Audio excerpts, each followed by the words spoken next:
Romanos 1 del 16-17 dice: porque no me avergüenzo del Evangelio, pues es el poder de Dios para salvación de todo el que cree, del judío primeramente, también del griego. Porque en el Evangelio la justicia de Dios se revela por fe y para fe, como está escrito: mas el justo por la fe vivirá. Amén. Vamos a orar, vamos a inclinar nuestro rostro.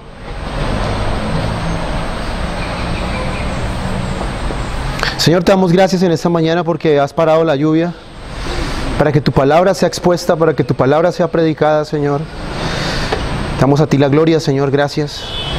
Rogamos que en esta mañana, Señor, en nuestra mente, Señor, no está exaltar hombres, no está exaltar a seres humanos falibles como nosotros, sino está exaltar a un Dios grande y poderoso, que es el dueño y Señor de la historia. Un Dios que tiene el control absoluto de todos los sucesos, que ha predeterminado todas las cosas, Señor. Y hoy queremos en esta mañana exaltar el Evangelio, exaltar tu palabra, Señor. Exaltarte a ti, a Dios, a través de este evento histórico de la Reforma Protestante, Señor. Usa nuestras débiles palabras, nuestro débil aliento, Señor, y que sea de provecho, Señor, y edificación de mis hermanos y conversión de los que no te conocen, Señor. Te damos a ti la gloria y la honra en Cristo Jesús. Amén.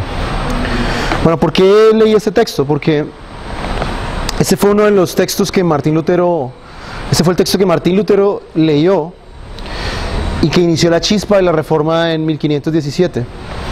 Ya el hermano nos ha hablado de los valdenses, que fueron unos hermanos muy piadosos que vivieron en el año 1200, y ellos fueron los precursores de la Reforma junto con otros como Wycliffe, Tyndale, Savonarola y otros más hombres en la historia.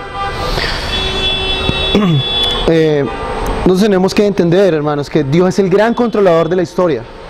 Todos los sucesos, todas las cosas que ocurren en la historia, ocurren a lo largo de esta historia, porque Dios lo ha permitido de esta manera.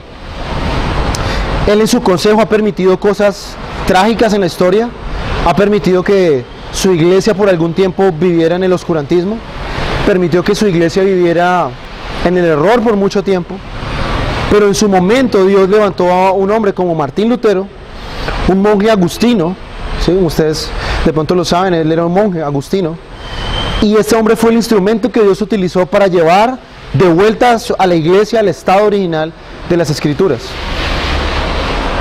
Nosotros sabemos que la iglesia católica estaba sumida en ese momento en la corrupción y tenía al pueblo sumido en una ignorancia bíblica, ¿sí? ¿Por qué? Porque no les permitían leer las Escrituras, ni menos que interpretarlas por ellos mismos. La Biblia estaba escrita en latín, como ya el hermano nos había dicho, y solo los sacerdotes, y solo algunos sacerdotes, no todos, tenían acceso a ella. Muchos de los sacerdotes y monjes no conocían realmente las Escrituras, ni siquiera sabían, nunca la habían leído ni siquiera, sino que ellos seguían preceptos de hombres. Muchos de los monasterios estaban regidos por el ascetismo y el monasticismo, que son enseñanzas. El ascetismo es enseñanza de que yo debo tratar fuertemente el cuerpo para poder llegar a Dios, y que todos los placeres lícitos son malos, ¿sí? Y el monasticismo es una enseñanza católica que enseña que para poder ser santo y ser realmente agradable a Dios, yo debo alejarme totalmente del mundo. Y son prácticas que todavía existen al tiempo de hoy. Ahora, aún cabe resaltar aún más cómo la Iglesia Católica Romana implementó las indulgencias como un medio de salvación para los hombres, ¿sí? Las indulgencias, ¿en qué consistían? ¿Qué eran las tal llamadas indulgencias? Que todo el mundo habla de ellas. Las indulgencias eran, y aquí me estoy adelantando un poco de lo que voy a hablar de la historia. Resulta que como la salvación era por obras, las personas debían hacer muchas buenas obras, y algunos de estos santos, de estas personas que después de un tiempo eran canonizadas, algunos hacían tantos méritos que los méritos ya les eran de sobra. Entonces estos méritos, el Papa administraba estos méritos, y algunas personas que necesitaban más méritos para poder llegar al cielo, el Papa les daba estos méritos. Automáticamente él tenía un poder para poder darle los méritos a otra persona. Digamos, Michael tenía muchos méritos ya de sobra, y a mí me faltaban un poquito más para poder llegar al cielo. Entonces el Papa automáticamente tomaba algunos de los méritos de Michael, me los ponía a mí, y yo podía pasar directamente al cielo. Al principio estos méritos se daban únicamente a los soldados de las cruzadas, porque ellos fueron a Jerusalén a pelear por la Iglesia Católica y a controlar Jerusalén. Entonces ellos por pelear, por ir en nombre de la Iglesia Católica, ellos recibieron alguno de estos méritos. Después, por tanta corrupción que hubo en la Iglesia Católica, como nosotros sabemos, los papas fueron muy derrochadores en ese tiempo del dinero de la Iglesia. Ellos hacían fiestas, hacían de todo. Entonces, para poder construir lo que nosotros conocemos hoy como la Basílica de San Pedro, la Iglesia Católica ya no regalaba o no daba, o el Papa no confería estas indulgencias, sino que comenzó a venderlas para ellos poder volver otra vez a tener dinero. Entonces, eso eran las mal llamadas indulgencias que ellos hacían. Otra cosa que también las indulgencias tenían que ver, o lo que consistían, era una reducción del castigo del infierno por medio de la confesión de pecados y hacer ciertas oraciones o ciertas obras. Entonces, este era el sistema de salvación, digámoslo de esta manera, que la Iglesia Católica se había inventado en ese momento. Era todo un sistema basado en las obras, totalmente alejado de la enseñanza apostólica de las Escrituras. ¿Sí? Entonces, la noche de octubre de 1517, Martín Lutero clavó las proposiciones teológicas en la puerta de la iglesia de Wittenberg. ¿Cuál es el propósito de Lutero? No es lo que nosotros pensamos, ¿no? Como Lutero pegó las 95 tesis con el ánimo de reformar la Iglesia Católica. Lo que Lutero al principio quería era simplemente llegar a una discusión de lo que el Papa estaba haciendo con las indulgencias. Dice acá que en el plazo de 15 días, después de que Lutero pegó las 95 tesis, toda Europa escuchó las 95 tesis. Otra cosa que Dios permitió en ese momento en la reforma, o en el momento, perdón, de 1517, es que hace muy poco se había inventado la imprenta. Entonces los discípulos de Martín Lutero tomaron las 95 tesis, las imprimieron en la imprenta que fue recién convertida, y las 95 tesis se expandieron rápidamente por toda Europa. ¿Sí? Y mucho de lo que ellos hicieron Lutero ni siquiera sabía. Lutero no estaba consciente realmente cuál iba a ser el impacto de lo que él había hecho. La reforma trajo un impacto a nivel social, político, económico y sobre todo religioso. ¿Sí? Ahora, nosotros vemos acá, y para poder entender un poco más este contexto, nosotros tenemos que ver cuál era el poder de la Iglesia Católica en ese momento. Yo no sé si ustedes han escuchado el Sacro Imperio Romano Germánico. El Sacro Imperio Romano Germánico era una continuación del imperio de Constantino. Entonces, ¿qué hizo el rey, creo que Carlos V? Él era ahora el rey de este imperio y la Iglesia Católica estaba al control mismo con el Estado. Entonces, la Iglesia Católica tenía un poder muy grande, un poder al nivel estatal sobre todas las cosas. Entonces, nosotros nos damos cuenta contra quién Martín Lutero se estaba enfrentando, contra el poder más grande que existía en su época. ¿Sí? No era simplemente que fue y pegó las 95 tesis, como ir a pegarlas allí en la catedral y bueno, no, Martín Lutero se enfrentó contra el sistema más poderoso que existía en su tiempo. ¿Sí? Y para poder entender un poco más, vamos a ver cómo la Iglesia Católica ejercía el poder, digámoslo de esa forma, durante el siglo XVI en la Europa de la Edad Media. Vamos a examinar un poco primero el catolicismo medieval. ¿Qué consistía el catolicismo de la Edad Media? Muchas personas, o yo sé que ustedes han oído el dicho que dice que todos los caminos llevan a Roma, ¿cierto? Pues ese refrán era realmente lo que ocurría en ese momento en Europa durante la Edad Media. El catolicismo romano estaba fundado sobre, como ustedes saben, sobre el apóstol Pedro, sobre la figura de Pedro, ¿sí? Y nosotros sabemos que Pedro fue martirizado y fue enterrado en Roma, ¿sí? Allá donde Pedro murió, donde dice la tradición que Pedro murió crucificado al revés. En ese periodo de la historia, nadie cuestionaba a la Iglesia Católica, ¿sí? Nadie se atrevía a hablar en contra de ella, y a la Iglesia Católica la reconocían como la madre espiritual de todos los hombres. Y el Papa, que supuestamente era el sucesor de Pedro, y el vicario de Cristo en la tierra, era el padre espiritual. Entonces, la Iglesia Católica por un lado es la madre espiritual, y el Papa es el papá, el padre, pues, de todos los católicos. Fuera de esa paternidad del Papa no existía salvación para nadie. Entonces, la Iglesia Católica, aprovechándose de esa manipulación, controlaba todos los aspectos de la vida humana, desde el nacimiento hasta la muerte. El Papa tenía la autoridad para nombrar obispos, los obispos ordenaban sacerdotes, Y los sacerdotes administraban los 7 sacramentos que nosotros conocemos hasta el día de hoy, que supuestamente a través de estos 7 sacramentos podemos llegar al cielo. ¿Cuáles son esos sacramentos? El bautismo, la confirmación, la misa o la comunión, la penitencia, el matrimonio y la ordenación, perdón, y la extrema unción, o sea, la unción ya cuando uno se va a morir. Entonces, estos 7 sacramentos inventados por Roma, en ese momento se les llamaban, y escuchen cómo lo llamaban ellos, las 7 arterias del cuerpo de Cristo, a través de los cuales el creyente recibe los beneficios de la gracia de Dios. ¿Sí? Para ellos los sacramentos eran vitales, porque era la única manera a través de los cuales las personas recibían la gracia de Dios. Por ejemplo, a través del bautismo, el niño, y eso todavía lo creen ellos, era hecho parte del sistema de salvación, ¿sí? Porque ellos enseñan que a través del bautismo los niños pequeños les es borrado su pecado original y ellos son partícipes de la gracia, ¿sí? Eso es lo que llaman la regeneración bautismal, ¿sí? Ellos piensan que nacemos de nuevo en el momento en que el niño recibe el agua en el bautismo, ¿sí? Eso obviamente es una enseñanza herética. Pero el centro del sistema sacramental de los 7 sacramentos era la misa, ¿sí? Y todavía hoy es la misa, ¿sí? ¿Qué realmente es la misa? Bueno, la misa es donde el cuerpo de Cristo es ofrecido una y otra vez como un sacrificio a Dios, aunque ellos lo niegan, pero eso es lo que ellos hacen todo el tiempo. Ustedes han oído, cuando todos aquí hemos estado en la Iglesia Católica, este es el cuerpo, es partido por vosotros, Ahí donde está la doctrina de la transubstanciación. ¿Qué es la transubstanciación? Esa doctrina enseña que la hostia y el vino se convierten literalmente en la sangre y el cuerpo literal de Cristo, ¿sí? Lutero, después de un tiempo y cuando ya él inició la reforma, él dijo no, ya no creemos en la transubstanciación, ahora creemos en la consubstanciación. ¿Qué es la consubstanciación? Es una enseñanza parecida, pero no es igual. Lutero decía, en el pan y en el vino está Cristo, está su sangre y su cuerpo.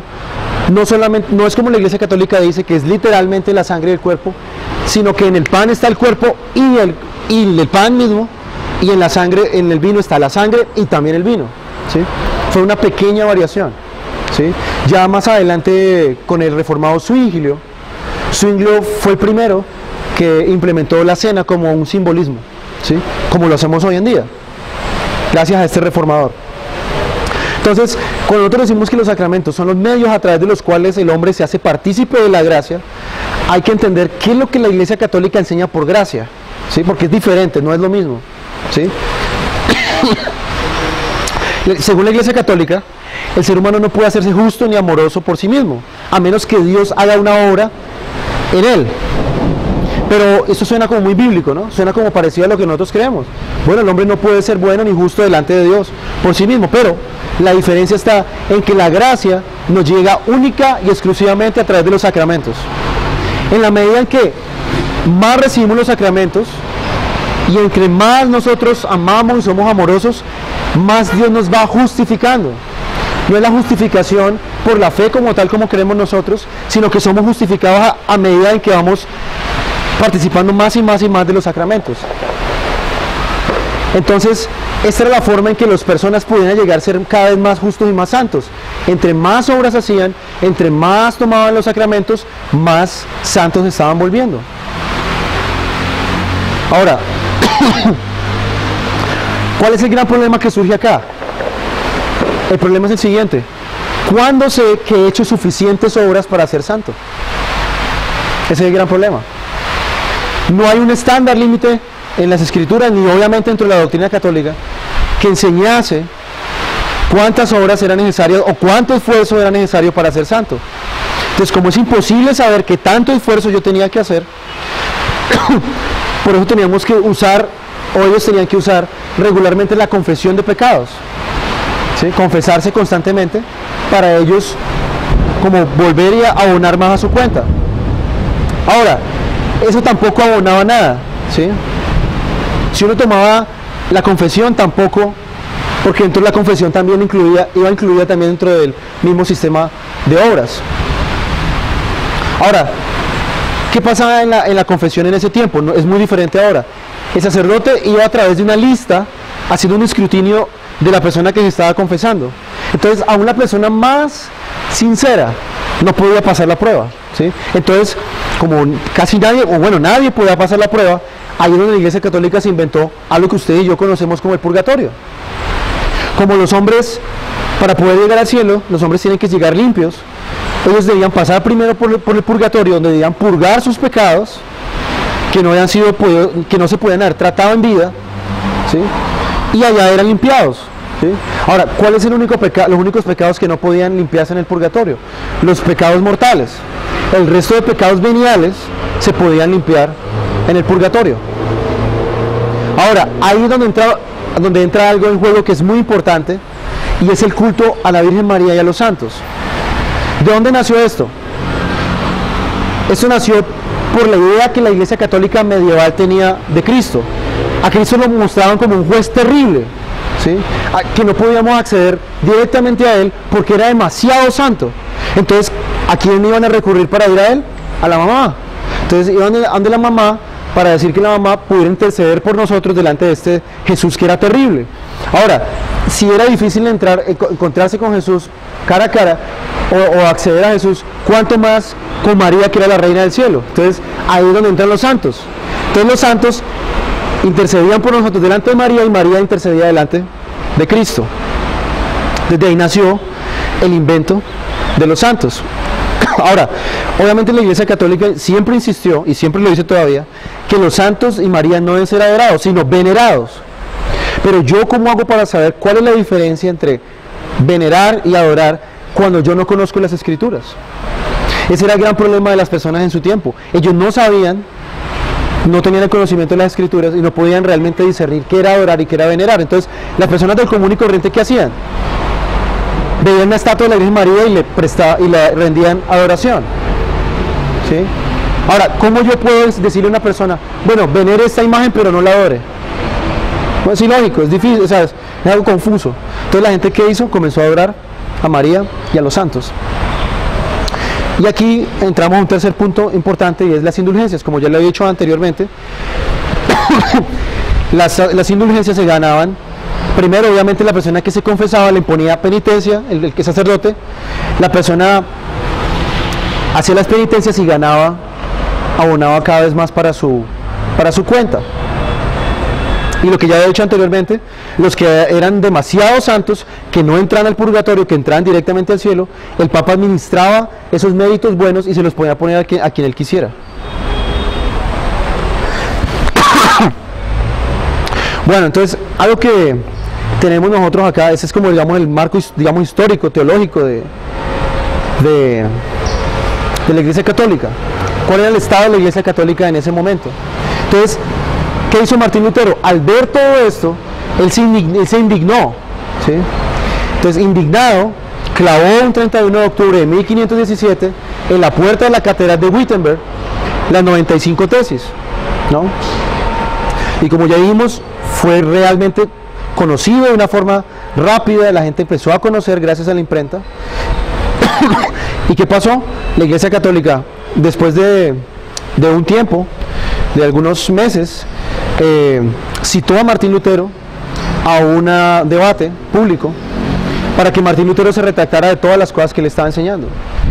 Martín Lutero en ese momento él sacó mucha literatura, comenzó a escribir, y dentro de esos libros hay un libro muy conocido que se llama La cautividad babilónica de la Iglesia.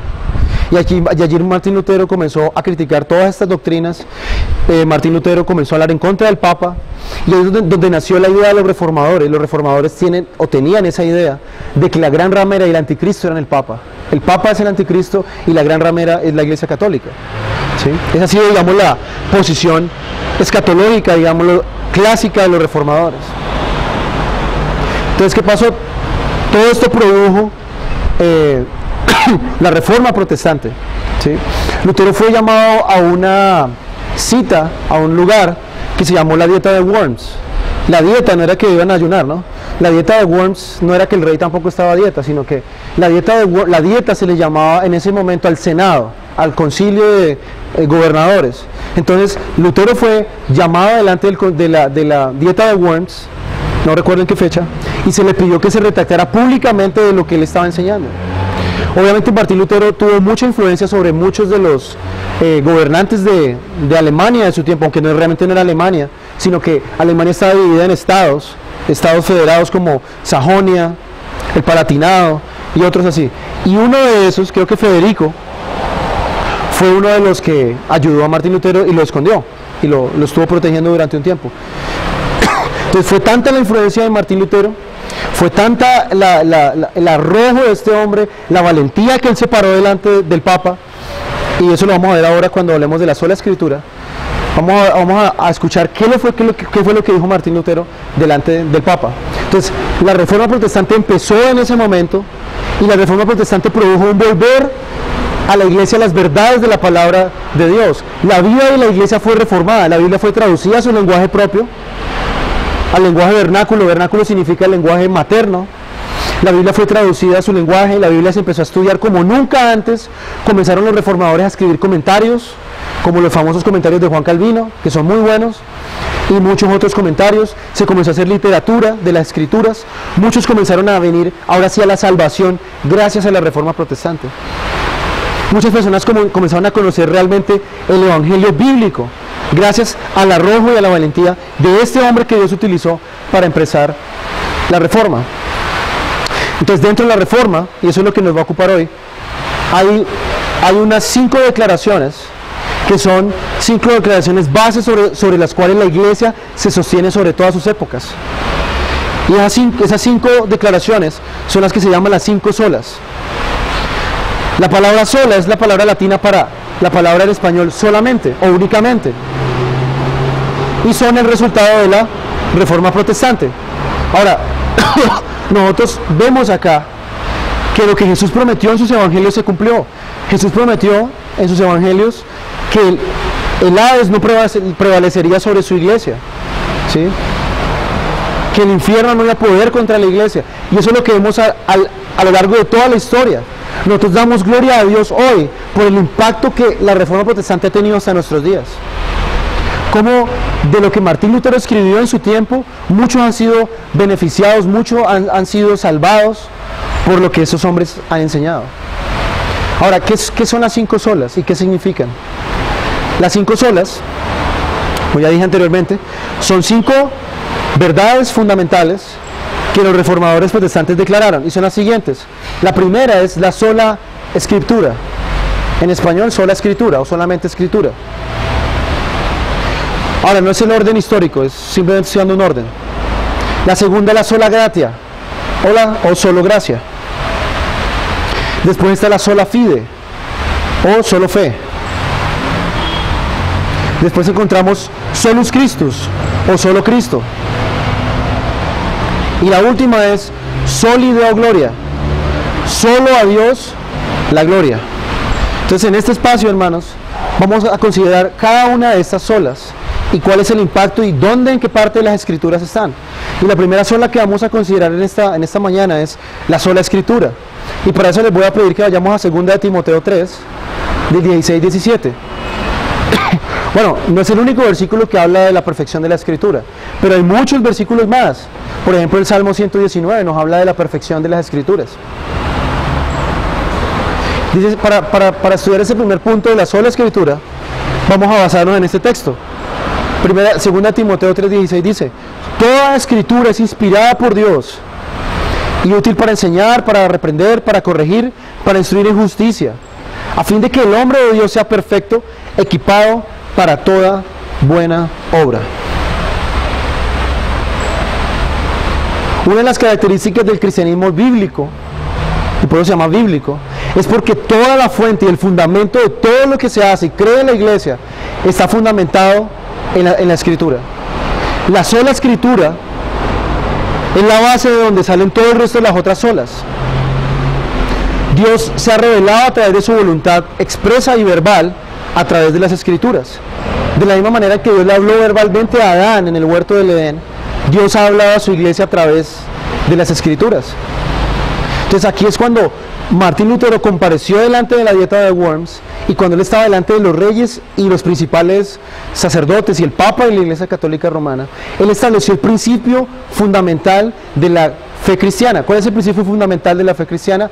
La Biblia es la autoridad, tiene la autoridad absoluta sobre la iglesia. Absoluta.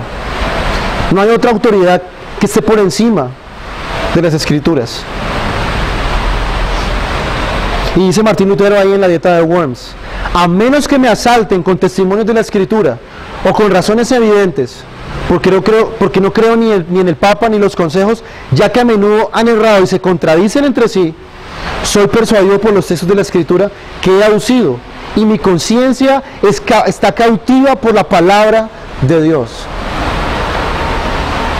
A Lutero se le pidió que se retractase de lo que le estaba enseñando, y él responde al Papa y dice: ustedes, los papas y los concilios y todas esas invenciones humanas, no creo en ellas. ¿Por qué? Porque entre ellas se contradicen.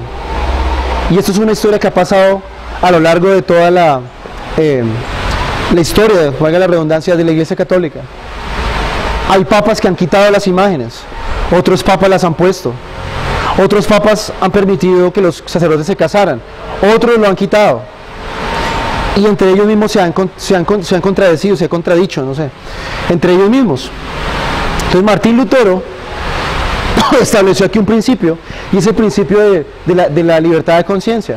¿Qué es la libertad de conciencia? Que los cristianos debemos creer única y exclusivamente lo que está escrito en las Escrituras. Cualquier doctrina que se enseñe en la iglesia debe ser conforme a las Escrituras y únicamente a ellas. Ningún ser humano, ninguna institución humana tiene el derecho ni la potestad de crear doctrinas y establecerlas sobre la iglesia. Y eso, hermanos, es una cosa que se ve hoy en la iglesia moderna. La iglesia de nuestros días ha relegado la Biblia a un lado. ¿Y con qué la ha reemplazado? Con entretenimiento, emocionalismo, programas, mercadotecnia, obras de teatro y infinidad de cosas. La autoridad de las Escrituras ha sido desplazada por visiones de hombres, profecías y revelaciones extrabíblicas. Para la iglesia cristiana moderna es más importante ser relevante a la cultura, usar los métodos del mundo para atraer a los no creyentes, y cuando ya los tienen dentro de la iglesia, los quieren convertir a través de experiencias y emociones. Las doctrinas eternas de las Escrituras han sido cambiadas por charlas motivacionales y experiencias personales. Las canciones que se cantan en la iglesia moderna no son más que el reflejo de la teología que se predica desde el púlpito. ¿Sí? ¿Qué enseñan en los púlpitos?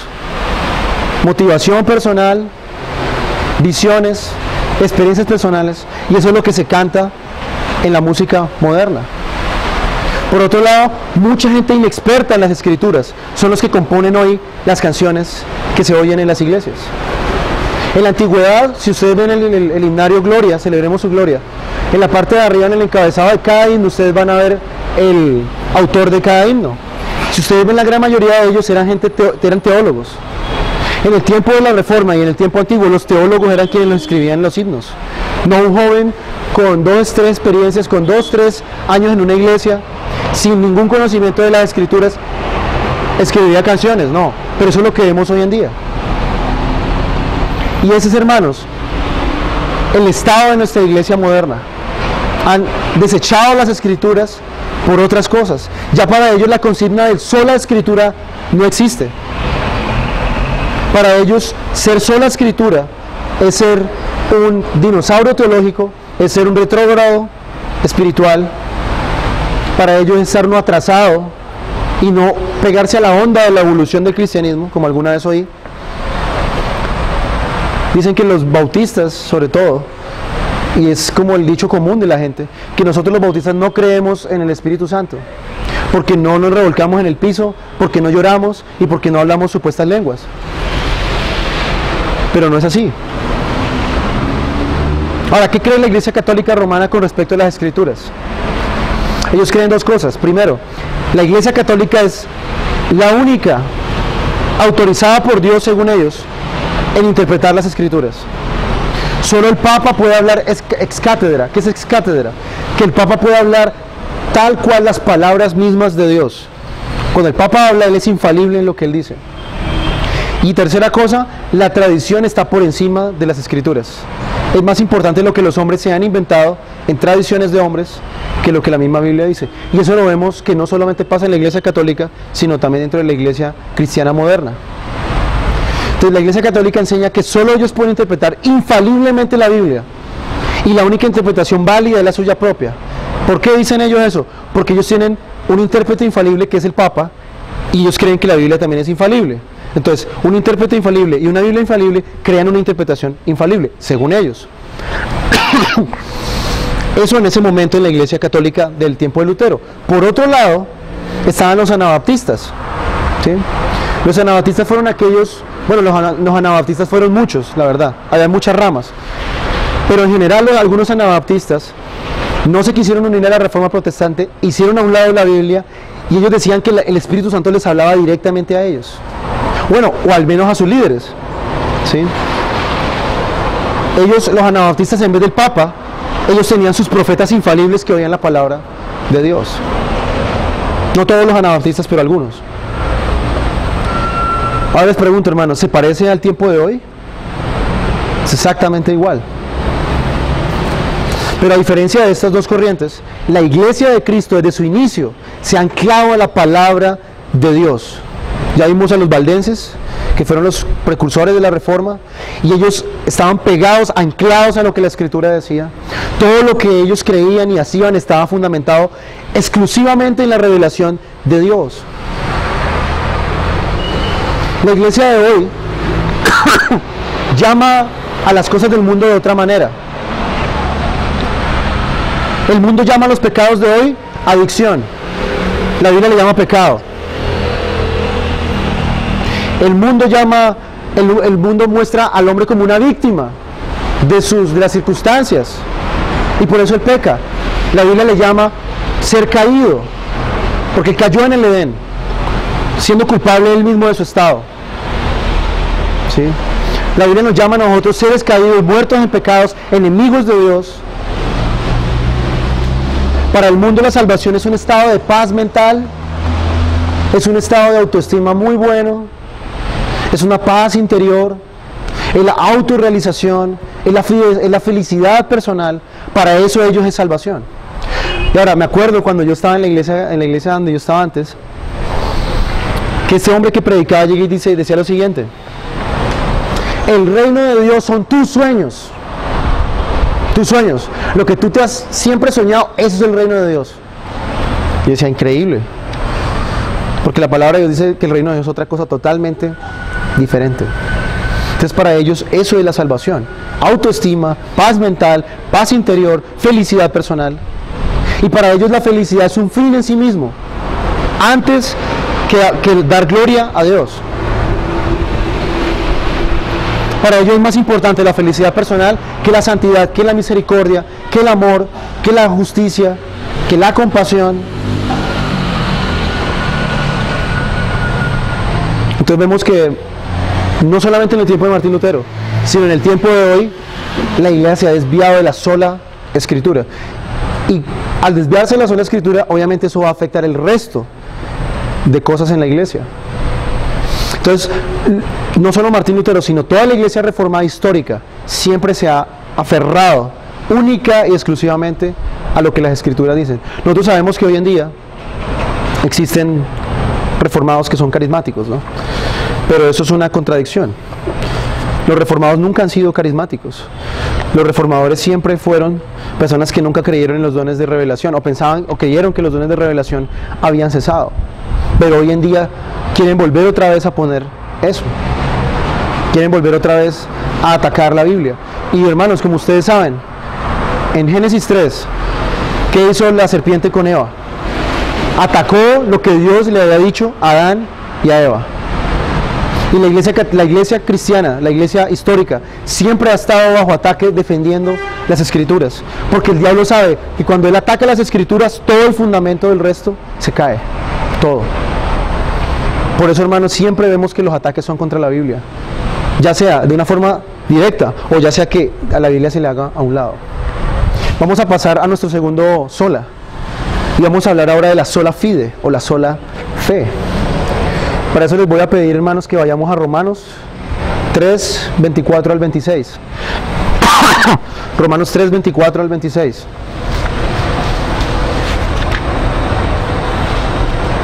Siendo justificados gratuitamente por su gracia, por medio de la redención que es en Cristo Jesús, a quien Dios exhibió públicamente como propiciación por su sangre a través de la fe, como demostración de su justicia, porque en su tolerancia Dios pasó por alto los pecados cometidos anteriormente, para demostrar en este tiempo su justicia, a fin de que Él sea justo y sea el que justifica al que tiene fe en Jesús.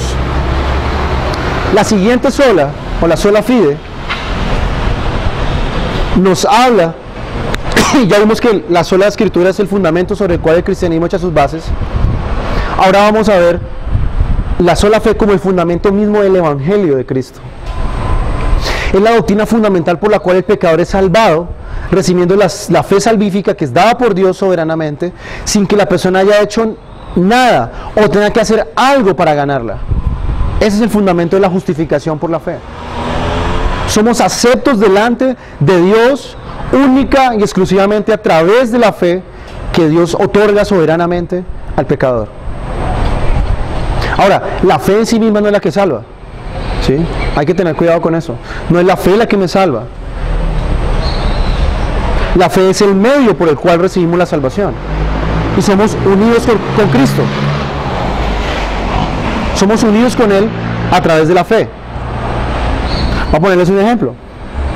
Vamos a suponer que yo quiero tomar sopa. ¿Qué instrumento yo uso para poder tomarme la sopa? Yo utilizo una cuchara. La cuchara en sí misma no me va a alimentar, pero la cuchara es el instrumento que yo uso para poder tomarme la sopa. Asimismo es la fe. La fe es el medio que Dios utiliza para que podamos aferrarnos a Cristo, ¿sí? Ahora, ese concepto de la sola fe es exclusivo del cristianismo. Todas las religiones del mundo, creadas por los hombres, siempre tratan de darles una esperanza al hombre para que haga sus mejores esfuerzos para poder justificarse delante de Dios. Todas las religiones del mundo enseñan que el hombre debe hacer lo que pueda para complacer a Dios, utilizar los mejores esfuerzos para poder tener una relación con Él. Pero Dios, ¿qué ha hecho? ¿Por qué la salvación es por fe y no por obras? Y eso lo veíamos ayer. Dios se ha reservado toda la gloria en la salvación. Dios concede la fe soberanamente. Cuando hablo soberanamente, ¿qué significa? Dios ha decidido darle fe a unos y a otros no. Y yo sé que esto suena fuerte, pero es la verdad. Dios le da la capacidad a algunos hombres que crean y sean salvados por Él y no por ellos mismos. Ahora, esto para el hombre le es humillante, por eso el Evangelio para muchas personas es un tropezadero. Por eso para las personas dicen, pero es imposible que Dios no me permita a mí hacer algo para salvarme. Es imposible. ¿Por qué? Porque esto ataca directamente el orgullo del ser humano. El ser humano por naturaleza es autodependiente de sí. Pero en la salvación, el ser humano necesita de una justicia externa, de otro, para que él pueda ser salvo. No es por su justicia propia. Ahora, cuando hablo de justicia me refiero a las acciones que él hace. Entonces, ese es el fundamento del Evangelio bíblico. Diferencia el cristianismo auténtico de las religiones humanas. Ningún rito, ninguna ceremonia, ni esfuerzo, ni buena obra, nada nos puede justificar delante de un Dios que es justo y es santo, sino que Dios en su misericordia proveyó de alguien que nos justifica en nuestro lugar. Vamos a ir a Gálatas, capítulo 3, versículo 8.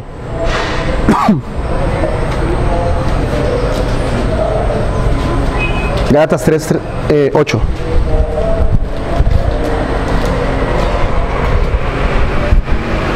Y la Escritura, previendo que Dios justificaría a los gentiles por la fe, anunció de antemano las buenas nuevas a Abraham, diciendo: en ti serán benditas todas las naciones. Así que los que son de fe son bendecidos con Abraham, el creyente, porque todos los que son de las obras de la ley están bajo la maldición. Pues escrito está: maldito todo aquel que no permanece en todas las cosas escritas en el libro de la ley para hacerlas. Y que nadie es justificado ante Dios por la ley es evidente, porque el justo vivirá por la fe. Sin embargo, la ley no es de fe, al contrario, el que las hace vivirá por ellas. Cristo nos redimió de la maldición de la ley, habiéndose hecho maldición por nosotros, porque escrito está, maldito todo aquel que cuelga de un madero, a fin de que en Cristo Jesús la bendición de Abraham viniera a los gentiles, para que recibiéramos la promesa del Espíritu mediante la fe. ¿Qué es lo que Pablo está diciendo en estos versículos? Pablo está diciendo, Abraham fue justificado por la fe. Él recibió la salvación al haber creído en las promesas de Dios. Ahora, los gentiles que no son parte de Abraham, digámoslo, de una forma cultural, de una forma consanguínea, ellos serán igual de bendecidos que Abraham. ¿Cómo? A la misma manera en que Abraham fue bendecido, a través de la fe. Ahora, hay un problema ahí, y es que la ley de Dios nos acusa a nosotros y nos hace culpables. Todas las personas estamos viviendo bajo la ley en cierto sentido. Los inconversos viven bajo la ley de Dios. ¿Por qué? Porque la Biblia nos dice que ellos viven haciendo lo que sus conciencias le dicen. Sus conciencias les dicen no robar, no matar, no mentir. Y a pesar de que los hombres acallen su conciencia, la cautericen, la ley no dejará de juzgarlos. Entonces Cristo viene y sufre toda la consecuencia de la ley, como dice ahí Pablo, maldito todo aquel que cuelga de un madero, para que a través de eso nosotros ahora recibiésemos la promesa del Espíritu, o sea, la justificación, la salvación a través de la fe. Ahora, ¿la Iglesia Católica cree en la salvación por fe? Claro que sí. Nunca vayan a decir, es que los católicos creen que se salvan por obras. No. Eso sería blasfemar contra los católicos, o sería inventar una calumnia. La Iglesia Católica cree en la salvación, la justificación por la fe, más las obras. Para ellos la gracia es más una sustancia que una actitud de favor de Dios hacia los hombres, ¿sí? Para ellos la gracia era como algo que no se podía alcanzar, que solamente era a través de obras, pero nunca entendían la gracia como un favor de Dios hacia los hombres, ¿sí? Ellos no entendían que la gracia convertía a los pecadores en santos, a los rebeldes los hacía obedientes, a los odiadores de Dios los convertía en amigos de Dios. Ellos no veían la gracia de esa manera. Mientras que Lutero, y dicen ahí la historia, que una vez Lutero estuvo sentado en el campanario de una iglesia, y para Martín Lutero la palabra justicia en el texto de Romanos que leí al principio, para él justicia era lo que ellos veían la justicia de Dios como ese acto que Dios hace de condenar a los hombres. Y Martín Lutero no entendía qué es lo que Dios decía ahí. Y en ese momento, cuando él estaba en ese campanario, el Espíritu Santo obró sobre Martín Lutero y sus ojos fueron abiertos. Y cuando él leyó ese texto una vez más, dice Martín Lutero, cuando leí una parte en ese momento, dice que Martín Lutero nació de nuevo. Para él fue un descanso, porque la justicia que veía él ahí era la justicia en el sentido de que Dios ofrecía a Cristo para que los hombres fueran salvados. Era la justicia que declaraba a los hombres justos delante de él, no la justicia punitiva o la justicia que castiga, sino que es la justicia que justifica a los hombres. Entonces Martín Lutero entendió que Dios declara justo por medio de la fe al pecador, y que ese es el corazón mismo del Evangelio. Ahora, hay otra cosa que hay que entender. Dios nos declara a nosotros justos antes de convertirnos en justos. ¿Me explico? Somos declarados judicialmente justos antes de comenzar a actuar como justos. Y esta declaración de justicia no depende de nada en lo que el pecador haya hecho. Es la imputación que Dios le hace al pecador. Todas las buenas obras, el cumplimiento perfecto de la ley que Cristo hizo en su vida, todo eso es puesto sobre el pecador en el momento en que él cree, en el momento en que él es unido por la fe con Cristo. Cuando alguien ha puesto su confianza en Cristo, Dios le pone a su favor automáticamente la santidad de Cristo. Aunque el pecador, aunque el creyente aún peca, es visto como justo gracias a la justicia de Cristo. El Evangelio de Dios es lo que Dios ha hecho por los hombres. La religión es lo que los hombres hacen por Dios. Esa es la gran diferencia. Y quiero citar acá a algunos autores. Un autor contemporáneo dice: la gracia no es una recompensa por la fe. La fe es el resultado de la gracia. La gente piensa, bueno, si yo creo harto en Dios, Dios de pronto tiene misericordia de mí. No, Dios primero tiene misericordia de nosotros y luego nos da la fe. Porque es imposible que nosotros podamos producir la fe. Dice Mark Twain, ese hombre no era predicador, era un escritor. Dice Mark Twain, si la salvación se gana por ser bueno, mi perro la obtendría y usted quedaría fuera de ella. Entonces, la salvación no se gana por ser bueno. Porque si fuera así, los perritos todos entrarían al cielo, ¿cierto? El perrito, yo le digo, siéntese, el perro se sienta. El perro bate la cola, se porta bien cuando llego a la casa y se porta súper. El perro no habla mal de mí, no dice cosas de mí, el perro no dice groserías, el perro se porta súper. Entonces el perro podría ir al cielo, pero no se trata de eso.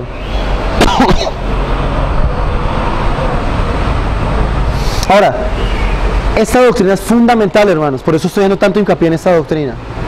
Es tan fundamental que mucha gente la ha atacado a lo largo de los siglos. Charles Finney, que es el papá de la oración de fe moderna y es el papá de muchas prácticas de hoy, dijo esto de la justificación por la fe. En Estados Unidos muchas personas tienen a Charles Finney como un gran teólogo, pero miren lo que él dijo de la justificación por la fe. La doctrina de la justicia imputada es otro evangelio. Para los pecadores a ser forensicamente declarados justos, o sea, legalmente justos, es imposible y absurdo. La doctrina de la justicia imputada se basa en una suposición más falsa y sin sentido, representando la expiación en lugar de la propia obediencia del pecador, como la base de su justificación, que ha sido una triste ocasión de tropiezo para muchos. Para Charles Finney la justificación por la fe era imposible, porque él veía el estado de pecado de los creyentes y él decía, es imposible que los creyentes sean justificados porque mire, ellos son pecadores. Entonces para él decía que eso para él era tropiezo.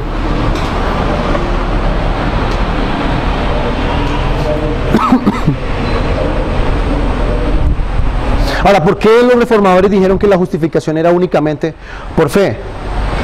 Aquí partimos otra vez del mismo punto. Porque no hay buenas obras en la vida del creyente. O sea, ¿en qué sentido?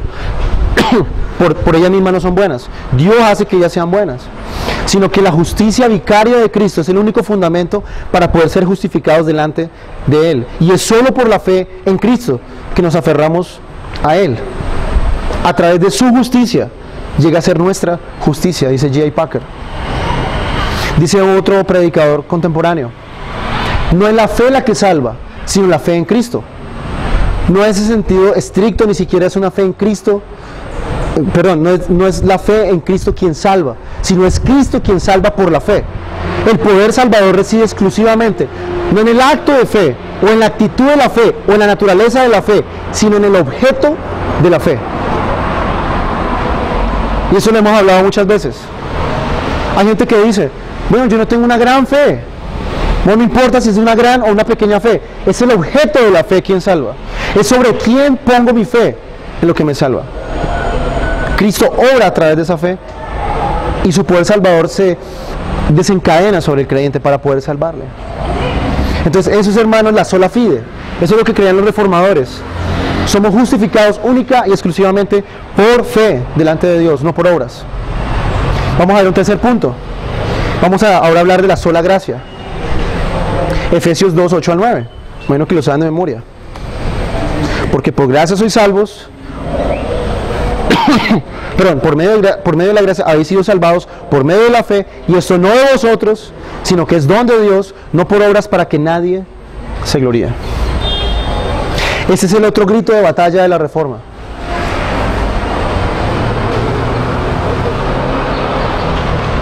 ¿Qué significa la sola gracia? La sola gracia es la gracia de Dios soberana, Dios otorgando su gracia a los hombres, no en base a méritos humanos, sino que la concede a quien Él quiere, cuando Él quiere. La pregunta sería aquí, ¿por qué unos creen y por qué otros no creen? ¿Por qué unos vienen a Cristo mientras otros permanecen en incredulidad? La respuesta, ¿cuál es? La gracia de Dios.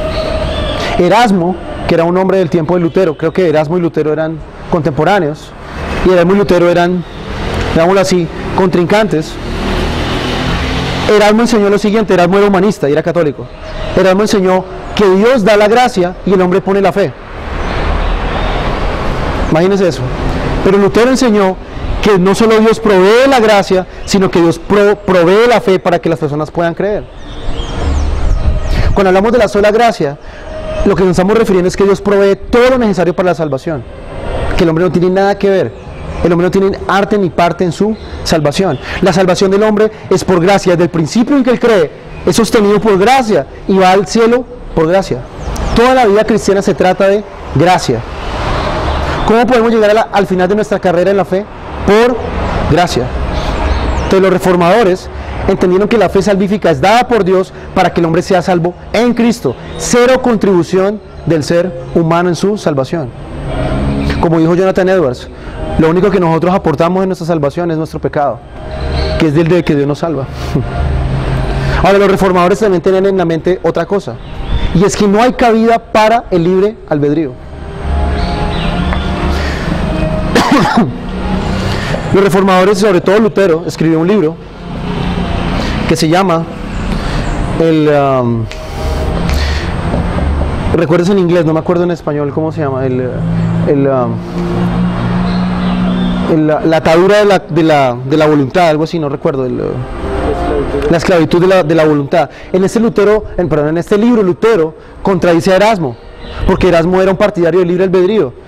Y Lutero escribe en este libro que el hombre está atado a su naturaleza pecaminosa y su naturaleza pecaminosa no le permite que él vaya a Dios libremente.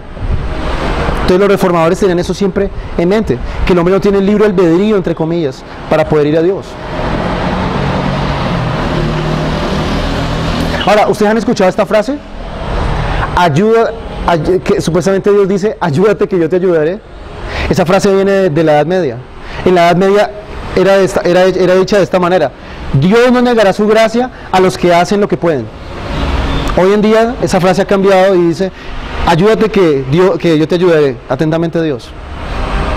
Esa frase es, y mire, en Estados Unidos hicieron una encuesta y más del 84% de los cristianos pensaban que esa frase estaba en la Biblia. Pero la gracia no se trata de ayúdate, yo te ayudaré. La gracia es, yo te voy a ayudar porque tú no puedes hacer nada. Dice un autor, la gracia no es como una caja de dulces que se puede devolver si usted no la quiere. La gracia es el favor divino, es una actitud del corazón de Dios. No podemos no podemos parar que Dios nos ame si Dios decide hacerlo. Tampoco podemos impedir que nos dé las bendiciones de la salvación, la regeneración, la justificación, la adopción, la santificación, la glorificación. El propósito de Dios se cumplirá sí o sí en nosotros. Nosotros no podemos impedir que Dios nos ame. ¿Sí? Por más que una persona se resista al amor de Dios, Dios en algún momento lo traerá sí o sí a la salvación. Eso es lo que nosotros conocemos en el calvinismo como la gracia irresistible. Vamos a ir a nuestro cuarto punto. Vamos a examinar ahora el solus Christus.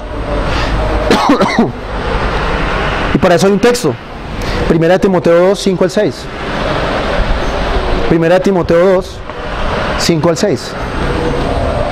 Porque hay un solo Dios y también un solo mediador entre Dios y los hombres, Cristo Jesús, hombre, por quien se dio a sí mismo en rescate por todos, testimonio dado a su debido tiempo. ¿A qué se refiere acá el solus Christus? O el solo Cristo. Que solo Cristo es el objeto de la fe de los hombres.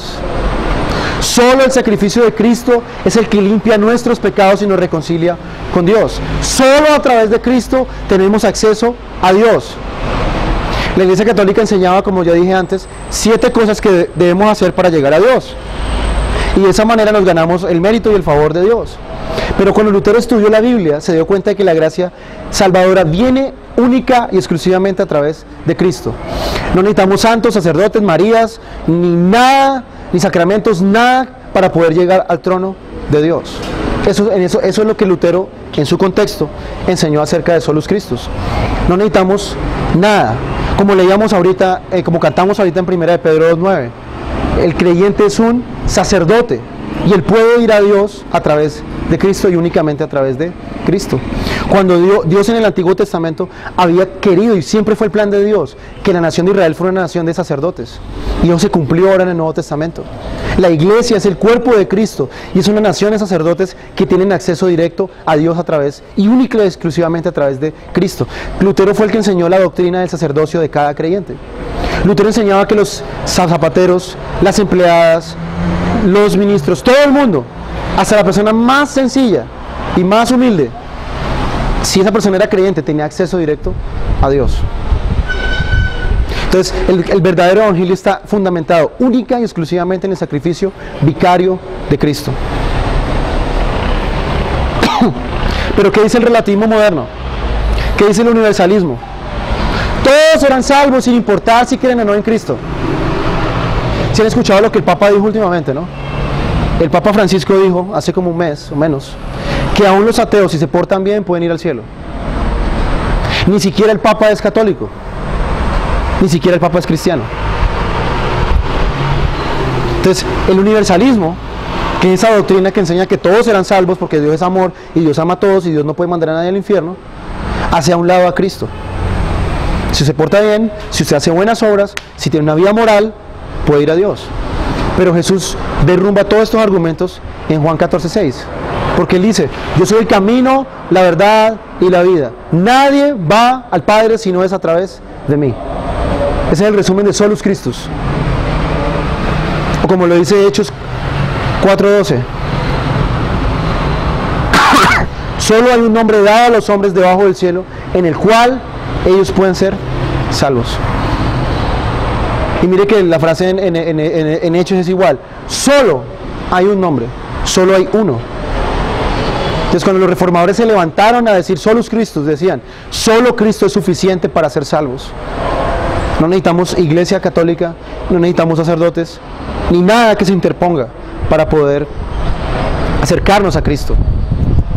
Y vamos a entrar a nuestro último punto. El sol y Deo Gloria.